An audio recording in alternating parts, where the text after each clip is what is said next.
Il est vrai que les relations Union-Qatar, on en parle beaucoup actuellement du fait de la Coupe du Monde, mais c'est pas un partenaire économique sur lequel on table. On voit bien les discussions sur les accords de commerce, ils sont pas focalisés sur de tels pays, même si on a conclu des accords sur les questions aériennes avec le Qatar, parce que c'est un gros hub aérien.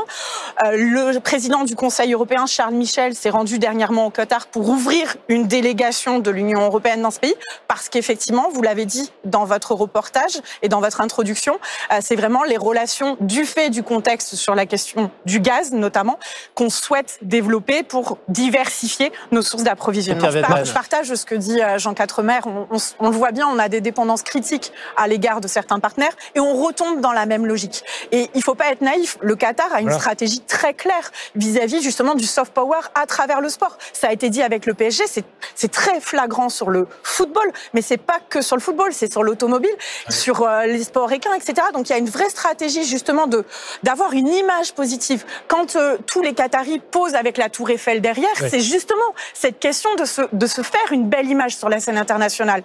Et donc nous, on voit que justement, on augmente notre dépendance. Et c'est ça le risque.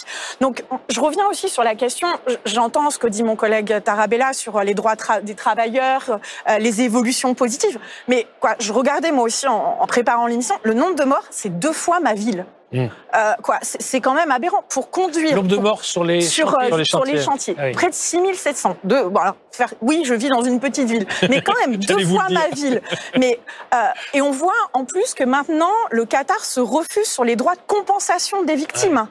Alors la Fédération française de football a annoncé qu'elle veut participer à un fonds de compensation, mais quand même, ça doit nous interpeller. Mais donc, l'organisation d'une Coupe du Monde, comme ça participe à un processus. Ah bien finalement, sûr, c'est une stratégie du Qatar. Je rebondis sur ce que dit mon collègue, je partage en partie, mais c'est là aussi où l'Union européenne elle-même a sa propre responsabilité.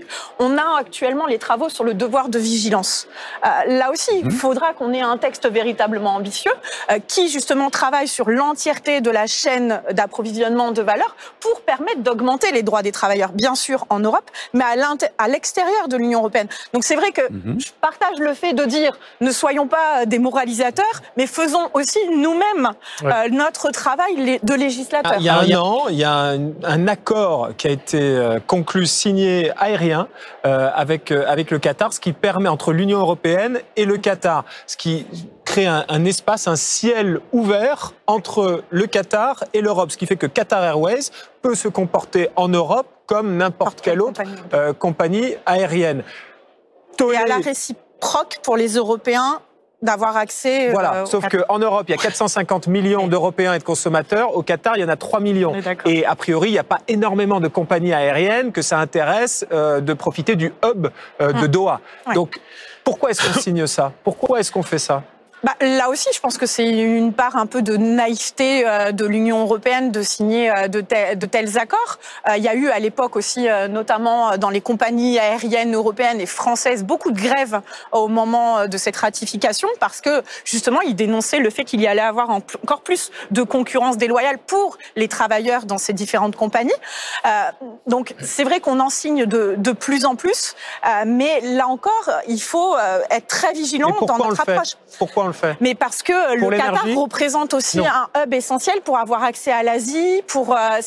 Là aussi, c'est que le Qatar a fait sa vraie stratégie. D'accord, tous les deux, vous êtes d'accord pour dire qu'il faut mettre nos intérêts avant nos valeurs? Non, pas avec cette phrase-là. Mais dans l'exemple qui est cité justement là, et avec l'Inflation Reduction Act des Américains, la France est très vocale sur ce sujet, notamment Bruno Le Maire. Mais on n'entend pas les autres pays européens. Personne ne parle français. un peu plus, on parle un peu plus français à Bruxelles, mais quand même, on voit les limites. Mais là aussi, nous, on dit que justement, parce que c'est contraire aux règles de l'OMC, il faudra attaquer, si nécessaire, à l'OMC. 10 ans, 15 ans. Oui, déjà, alors le temps. Mais qui, déjà, est-ce que la présidente von der Leyen voudra rien que le faire? La présidente de la Commission. Alors que nous sommes en droit et nous avons le devoir de le faire. Bien. Mais ça le fera pas. Je partage ce que vient de dire mon collègue. Effectivement, maintenant, il faut travailler à les conditions de la paix, mais ça, on le voit bien, ça sera quand même très difficile. Et ça sera très difficile aussi sur le long terme de le garantir, mais c'est là aussi notre devoir et notre responsabilité. Et si je rebondis par rapport à l'éditorial, je pense qu'on voit aussi que le rôle de la Banque centrale, tel qu'on l'a conçu eu à une époque n'est plus nécessairement là aussi adapté. Donc c'est à nous aussi, en tant que parlementaires, de revoir comment on peut travailler à l'évolution des rôles de la Banque centrale européenne. Mais ça veut dire quoi? Parce que alors, je vois, la Banque centrale, son rôle, en gros, c'est d'éviter de l'inflation au-delà de 2%. Oui. Là, je pense qu'on y est. Donc ça peut être quoi d'autre? Après, c'est le plein emploi. Effectivement, il faut travailler le sur les critère de l'emploi. Ça serait plutôt